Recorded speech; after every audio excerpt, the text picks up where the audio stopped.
ಅಂತ ಹೇಳಿ. ನಾವು ಆರ್ ಆರ್ ನಗರದಲ್ಲಿ ಪರಿಸರ ಬಗ್ಗೆ ತುಂಬಾ ಪಬ್ಲಿಕ್ ಸಪೋರ್ಟ್ ಇರೋದ್ರಿಂದ ನಾವು ಇಲ್ಲಿ ಗಿಡಗಳು ಹಾಕೋ ವ್ಯವಸ್ಥೆ ಬಸ್ಸಲ್ಲಿ ಯಾಕೆ ನಾವು ಹಾಕ್ತೀವಿ ಅಂತಂದ್ರೆ, ಸೊ ಇಲ್ಲಿ ನೋಡುವಂತ ಪಬ್ಲಿಕ್ಕಿಗೆ ಒಂದು ಅವೇರ್ನೆಸ್ ಇರುತ್ತೆ. ಅಂದ್ರೆ ನಾನು ಗಿಡ ಬೆಳಿಬೇಕು, ಬಸ್ಸಲ್ಲೇ ಬೆಳೆಯೋದ್ರಿಂದ ನಾವು ಯಾಕೆ ಒಂದು ಗಿಡ ಬೆಳೆಯೋದು, ಒಬ್ಬ ವ್ಯಕ್ತಿ ಒಂದು ಗಿಡ ಬೆಳೆದ್ರೆ ಲಕ್ಷಾಂತರ ಮರಗಳಾಗುತ್ತೆ. ನಾವು ಕಾರಣಕ್ಕೋಸ್ಕರ ನಾವು ಬಸ್ಸಲ್ಲಿ ಇಟ್ಬಿಟ್ಟು ನಮಗೆ ಸಪೋರ್ಟ್ ಅಂತ ನಮ್ಮ ಡಿಪೋ ಮ್ಯಾನೇಜರ್ ಅಂತ ಪ್ರದೀಪ್ ಸರ್ ಅವರು ಇದಕ್ಕೆ ತುಂಬಾನೇ ಸಪೋರ್ಟ್ ಮಾಡಿ ಕುಡಿಯೋಕ್ಕೆಲ್ಲ ನೀರು ವ್ಯವಸ್ಥೆ ಮಾಡಿ ತುಂಬಾನೇ ನಮಗೆ ಈ ತರ ಮಾಡಿದ್ರೆ ಈ ತರ ಬರುತ್ತೆ ಅನ್ನೋ ಒಂದು ಅವೇರ್ನೆಸ್ ಮೂಡಿಸಿ ನಮಗೆ ಪಬ್ಲಿಕ್ಕಿಗೆ ಒಂದು ಪರಿಸರ ಬಗ್ಗೆ ತಿಳ್ಸಕ್ಕೋಸ್ಕರ ನಾವು ಈ ಗಿಡಗಳನ್ನ ಹಾಕಿದ್ದೀವಿ ಮೇಡಮ್. Okay sir. ಅಂದ್ರೆ ಈಗ ವಾಟರ್ ಬಾಟಲ್ ಸಹ ಇಟ್ಟಿದ್ದೀರಾ, ಅಂದ್ರೆ ಪ್ರಯಾಣಿಕರಿಗೆ ಎಷ್ಟು ಹೆಲ್ಪ್ಫುಲ್ ಆಗುತ್ತೆ, ಏನ್ ರೆಸ್ಪಾನ್ಸ್ ಬರ್ತಾ ಇದೆ ಸರ್? ಮೇಡಮ್ ನಾವ್ ಯಾಕಂದ್ರೆ ಯಾರೋ ಒಬ್ರು ಪಬ್ಲಿಕ್ ಸೀನಿಯರ್ ಸಿಟಿಸನ್ ತುಂಬಾನೇ ಕೆಮ್ಮೆ ನೀರು ಅಂತ ಕೇಳ್ತಿದ್ರು ಒಂದು ಟೈಮಲ್ಲಿ. ಸೊ ಇಲ್ಲಿ ಯಾರು ಸಪೋರ್ಟ್ ಮಾಡಲಿಲ್ಲ ನೀರಿಗೆ.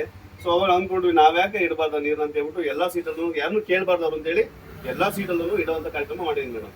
ಓಕೆ.